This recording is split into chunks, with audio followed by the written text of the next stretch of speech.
이제 7장 부분을 강의하고 오늘 강의를 마치도록 하겠습니다. 7장은 14만 4천과 큰 무리 이렇게 두 문단으로 나누어지는데요. 7장 1절부터 8절에서는 14만 4천에 관련된 이야기를 하고 있고 9절부터 17절까지는 큰 무리, 셀 수 없는 큰 무리에 대한 이야기를 하고 있습니다. 자, 어린 양의 진노로부터 그가 임금이든 왕족이든 부자든 벗어날 사람이 아무도 없다 라고 이야기를 하고 난 다음에 그러면 그리스도인들은 어떻게 되느냐 라고 할 때 그들은 구원을 받는다 라고 하는 이야기를 하고 있는 겁니다. 요한계시록의 구조가 거의 일치하게 여섯째 봉인, 나팔, 대접 환상 사이에 이질적인 요소가 들어갑니다. 7장은 바로 그런 내용인 거죠. 여섯째 봉인 다음에 7장, 여섯 봉인을 해제하고 난 뒤 바로 일곱 봉인을 해제하는 내용으로 전개되지 않고 7장이 소개되는 겁니다. 여기에서는 14만 4천과 셀 수 없는 큰 무리의 구원을 언급합니다. 이것은 미래적 사건입니다. 마지막 봉인이 해제되기 전 재앙은 잠시 멈추고 천사들이 등장하여 하나님의 종들의 이마에 표시를 남깁니다. 이들은 14만 4천으로 각 지파에서 1만 2천 명씩 선택된 사람들입니다. 이들 외에도 흰옷 입은 존재들이 보좌 앞에 엎드려 경배합니다. 자, 이제 한국의 아주 유명한 오해 가운데 14만 4천이 누구냐라고 하는 질문, 6장에 누가 진노 앞에 능히 설 것인가에 대한 대답이 7장은 간접적인 대답을 시작하는 거죠. 일부의 사람들은 그 진노 앞에 설 수 있다. 그들은 14만 4천과 흰옷 입은 자들이다 라고 말하는 거예요.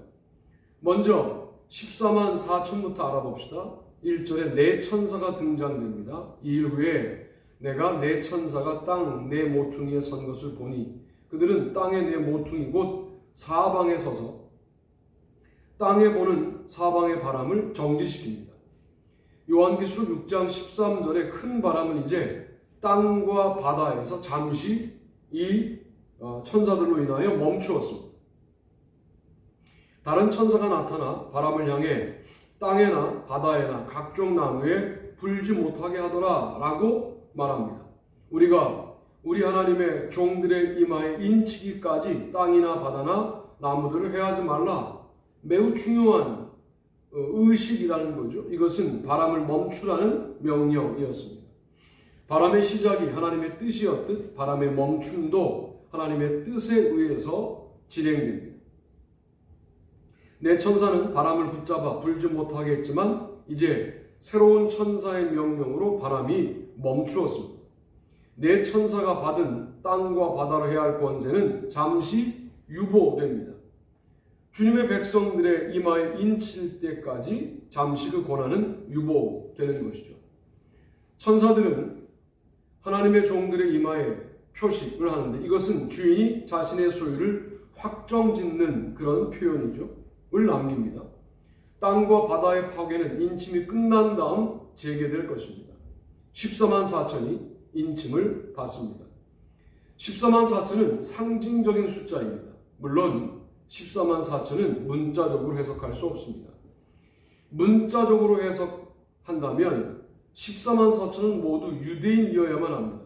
요한계시록 7장 5절로 8절은 각 지파 이름을 일일이 명시하면서 숫자를 나열하는데 여기에 모든 유대인이 다 포함되는 것도 아닙니다. 그러니까 논리적으로 말하면 14만 4천을 문자적으로 이해하면 대한민국 국민은 한 명도 들어갈 수 없다라고 말해야 돼요. 요한계시록 14장 1절에서 5절에서는 14만 4천은 여자와 더불어 더럽히지 아니하고 순결한 사람들입니다. 그렇다면 그들은 모두 남성일 거고 여자와 더불어 더럽혀지지 않은 사람들이니까 그리고 더럽혀질 가능성이 있는 성인이어야 할 겁니다. 즉 문자적으로 해석한다면 14만 4천은 유대인 성인 남성만 포함될 가능성이 높아집니다. 그러므로 신천지에서 해석하는 자신들만 구원 백성이라고 하는 해석은 문자적으로도 정교한 해석이 아닙니다. 이미 한국 사람은 그 14만 4천에 포함될 수가 없다라는 사실을 우리는 본문에서 문자적으로만 보면 확인할 수 있기 때문이죠. 14만 4천은 그리스도 교회를 가리키는 상징적 숫자입니다. 신약 성경에서 교회는 참 이스라엘로 대변됩니다. 14만 4천이라는 숫자는 완전 숫자 11을 제곱하고 거기에다가 엄청나게 많은 숫자 1000을 곱한 것으로 구원받는 사람이 셀 수 없이 많을 것임을 표현하는 문학적인 표현이라고 말할 수 있어요. 이거를 자꾸만 문자적으로 읽으려고 하면 본문에서도 유대인 남성들 중에 소위 성적으로 순결한 사람들만 들어갈 수 있다라고 해석해야 돼요. 14만 4천만 문자적으로 해석하고 그 이후의 내용들은 또 상징적으로 해석한다면 일관성이 없는 거죠. 그래서 이것은 이 숫자를 상징적인 숫자로 해석해야만 한다라고 말씀드리고 싶은 거예요. 우리가 구원받는 자의 숫자에 들어갈 수 없다니까요. 이걸 상징으로 해석하지 않으면. 그래서 유대인 남성이 아니어도 이것은 소위 우상을 숭배하지 않고 하나님의 약속을 의지하는 사람들이 들어갈 수 있다. 이렇게 해석이 되어야 하는 것 아니겠습니까? 큰 물이 이어지는 9절부터 17절에서는 각 나라와 족속과 백성과 방언에서 나온 아무도 능히 셀 수 없는 큰 무리가 등장합니다. 이들이 구원을 받는다는 거예요. 이들은 흰 두루마기를 입고 종려나무 가지를 손에 들고 보호자 앞과 어린 양 앞에서 서서 하나님을 찬양합니다. 그리고 장로들 중 하나가 이 사람들이 누구인지를 설명해 줍니다. 설명에 의하면 그들은 큰 환난에서 나오는 성도들인데 어린 양의 피에 씻어서 희게 된 옷을 입고 있습니다. 그들은 하나님과 함께 거할 것이고 어린 양이 그들의 목자가 되어 생명수샘으로 인도할 것이므로 더 이상 주림과 목마름과 상함과 눈물이 없는 삶을 살게 될 것이다. 자, 그러면 중요한 문제 하나. 우리가 아까 흰 말 탄 자와 붉은 말, 검은 말, 청홍색, 얼음진 말이라고 번역했던 청홍색 말을 탄 자를 어떻게 구분할 수 있느냐라고 할 때 그것은 모두 하나님의 심판을 대행하는 대행자들로 봐야 한다. 흰 말만 그리스도로 보는 것은 좀 무리가 있다라고 하는 매우 논쟁적인 이야기를 했는데 지금 14만 4천과 7장 9절 이하에 나오는 셀 수 없이 많은 큰 무리는 같은 사람들일까 다른 사람들일까 하는 거예요. 아주 단순한 주장은 앞장면 곧 14만 4천은 유대인 그리스도인이고 또 셀 수 없이 큰 무리는 이방인 그리스도인이다. 이렇게 단순하게 보는 것은 14장 1절부터 5절 때문에 안 돼요. 거기에는 14만 4천이 구원받은 모든 성도들을 의미하는 것으로 나오기 때문입니다. 반면 각 나라와 족속과 백성과 방언, 요한계시록에 다시 나오지 않는 표현인 거예요. 두 그룹이 각각 유대 그리스도인들과 이방 그리스도인들이라면 다시 등장해야 하는데 그렇지 않아요. 다시 등장될 때는 모든 구원받은 성도를 의미해요. 그러니까 14만 4천도 구원받은 성도를 의미하고 셀 수 없이 큰 무리도 구원받은 성도를 의미하는 쪽으로 해석하는 것이 더욱더 합리적인 선택이라고 말할 수 있어요. 하나님께서 인을 치시고 14만 4천 명을 보호하시는 사건은 어린 양이 7째 인을 떼시기 전, 곧 종말이 시작되기 전에 이 땅에서 일어난 일이에요. 다시 말해 1절부터 7장 1절부터 8절은 문재인을 떼기 전에 있으니까 이야기의 흐름 속에 있다는 거죠. 그러나 9절부터 17절은 7장 9절부터 17절은 이야기의 흐름에서 벗어나 있어요. 이렇다니까 요한계시록이. 이 장면은 미래의 구원을 받고 하나님의 보좌 앞에 서서 찬양하게 될 수많은 성도들의 모습을 예상 형식으로 미리 보여주는 것입니다. 요한계시록 7장 9절부터 17절은 앞에 14만 4천 명을 해석해주는 막간극 역할을 하고 있다고 말할 수 있어요. 요한계시록은 세 개의 막간극이 있어요. 하늘에 구원받은 셀 수 없는 무리들, 7장 9절로 17절이죠. 시온산에 14만 4천, 14장 1절로 5절이죠. 유리바다 위에 짐승을 이긴 사람들, 15장 2절로 4절이죠. 두 장면은 동일한 실체, 곧 구원받은 성도들의 현재 모습 14만 4천, 미래의 모습 셀 수 없는 큰 무리, 이렇게 보는 게 맞겠다. 인종적으로 구분하는 것은 온당치 않다라고 판단할 수 있겠습니다. 천사가 14만 4천 명을 인친 후에 2일 후에 9절에 말하잖아요. 흰옷 입은 사람들이 종려 가지를 들고 보좌와 어린 양 앞에 섭니다. 요한은 셀 수 없는 큰 무리라고 표현하여 앞에 14만 4천과는 비교할 수 없이 많은 무리임을 드러냅니다. 각 나라와 족속과 백성과 방언이라는 언급을 이방인 그리스도의 전망으로만 해석하지는 말아야 합니다. 그들이 입은 흰옷은 그들이 구원받은 백성이라는 것을 증명합니다. 자신들이 경험한 구원이 온전히 하나님과 그리스도에 의한 것임을 선포합니다. 10절의 찬양은 진정한 구원자가 누구인지를 선언합니다. 7장 10절 큰 소리로 외쳐 이르되 구원하심이 보좌에 앉으신 우리 하나님과 어린 양에게 있도다 하니 라는 표현. 구약 성경에서의 구원자는 하나님이시죠. 그런데 신약 성경으로 오면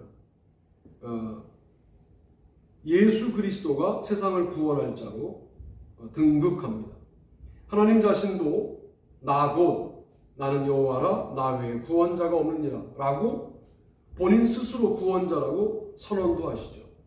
구원자 신학은 신약 성경으로 이어지면서 초기교회는 하나님 외에 예수 그리스도도 세상을 구원한 자로 고백합니다.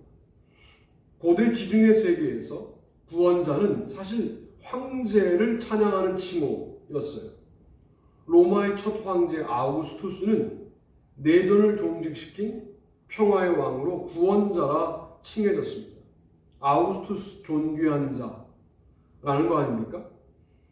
반면 신약 성경에서는 예수 그리스도만 구원자로 고백합니다. 당연히 같은 시대를 살았던 그리스도인들과 로마 정부는 갈등할 수밖에 없었겠죠.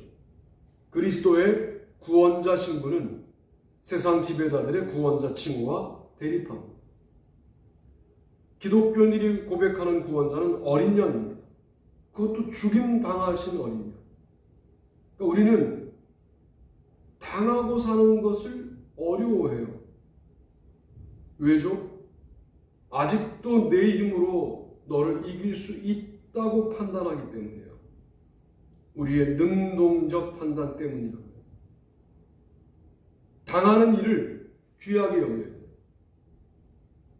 그래, 내가 그리스도인으로 넉넉히 당해줄게. 이렇게 반응하는 거예요. 그리스도인으로서 너희들과 다른 차원의 경쟁을 하고 있음을 아직 너희들은 모르지만 나는 너희들에게 다른 차원의 경쟁을 하고 있는 수준이 다른 사람인 것을 보여줄게. 너희들의 리그에, 너희들의 전쟁에 나는 개입하지 않겠다. 뭐 이런 초연한 모습을 보일 수 있게 되는 것 아니겠습니까? 11절 모든 천사가 보좌와 장로들과 내 생물의 주위에 서 있다가 보좌 앞에 엎드려 얼굴을 대고 하나님께 경배하여. 모든 천사의 경배를 기록합니다. 보좌와 장로들, 네 생물 주위에 있던 천사들은 모두 보좌 앞에 부복하여 하나님께 경배를 드리죠. 얼굴을 땅에 댄다. 전적인 복종과 경의. 나는 당신의 종입니다. 하는 표현입니다. 이들 천사들은 이르되 아멘 찬송과 영광과 지혜와 감사와 존귀와 권능과 힘이 우리 하나님께 세세토록 있을지어다. 아멘. 이렇게 찬양합니다. 이들의 찬양은 아멘으로 시작하여 아멘으로 끝납니다. 진정한 찬양이 뭐냐? 수용이에요. 수용. 네, 그렇습니다. 나의 삶의 조건이 이런 문제투성인 곳에 있군요. 아멘이죠.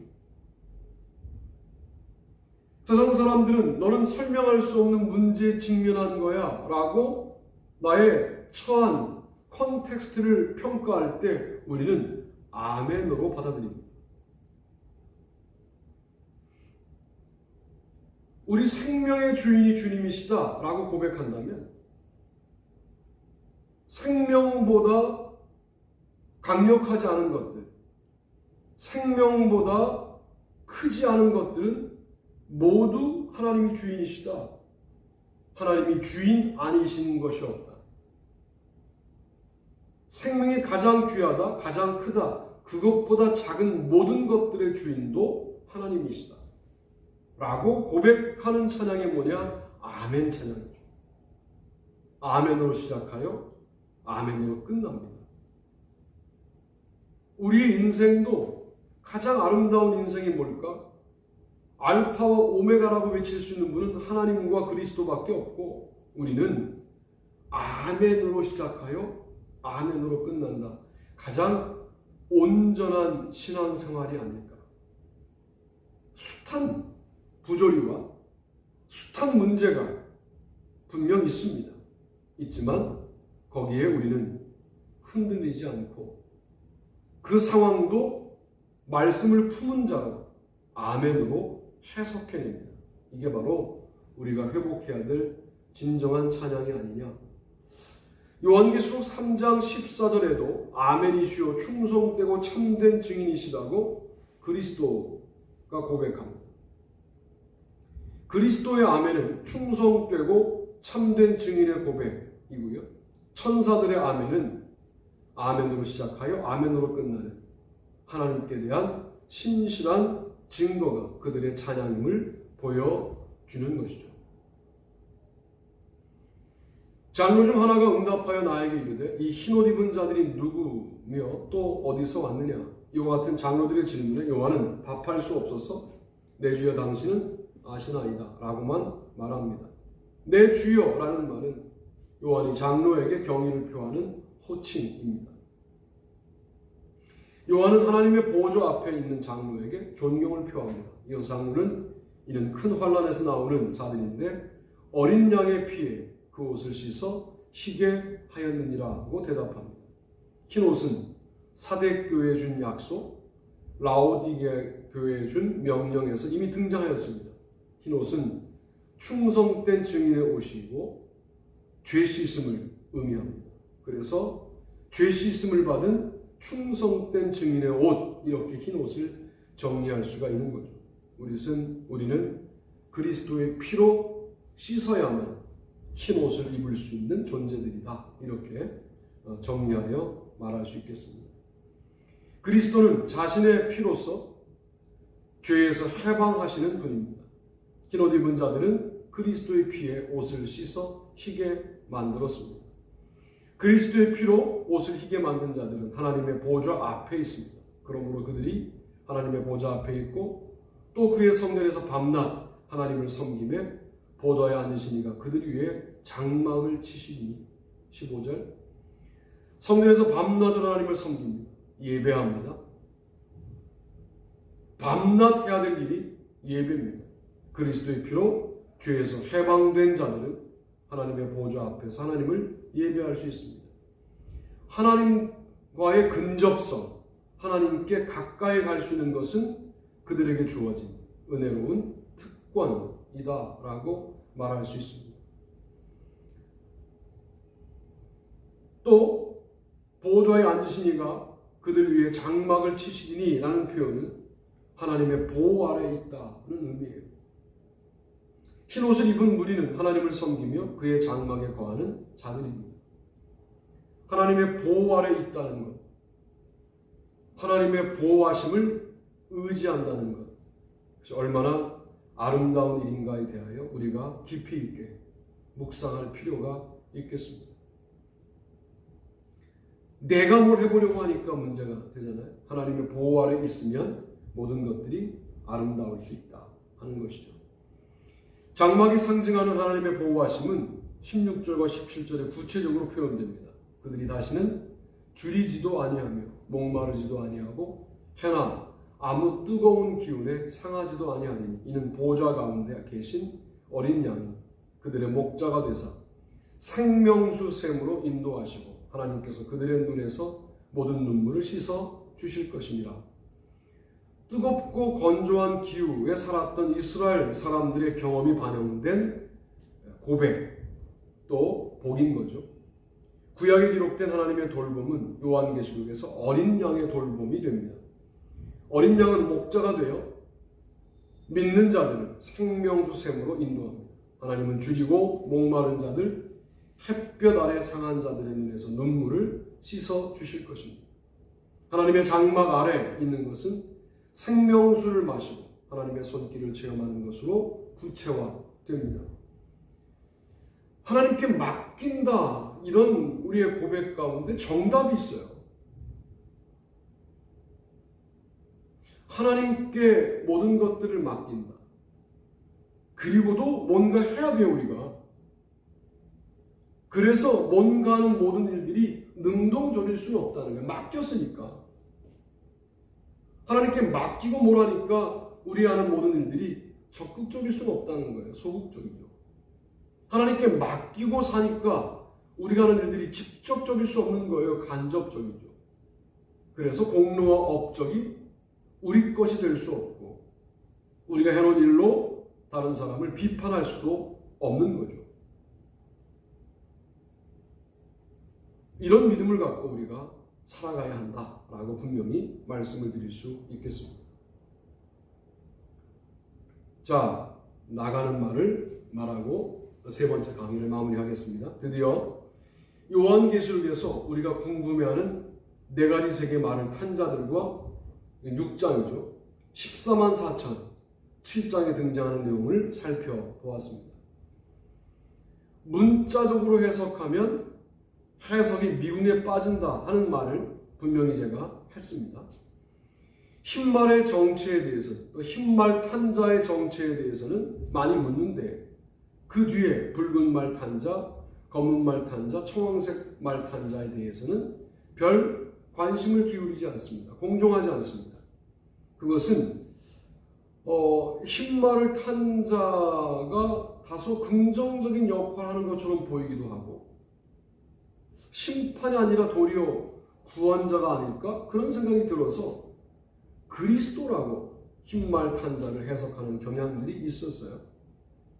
그런데 어린 양이 파송하는 자들을 어린 양이 자신을 파송한다? 이것은 좀 어색하죠. 성경에 자천, 이거는 이방인들이나 하는 거예요. 스스로를 추천하지 않아요. 스스로를 임명하지 않아요. 하나님의 임명을 받아요. 하나님의 추천을 받아요. 내가 나를 추천하지 않아요. 하나님의 종들은 자신이 스스로를 추천하지 않습니다.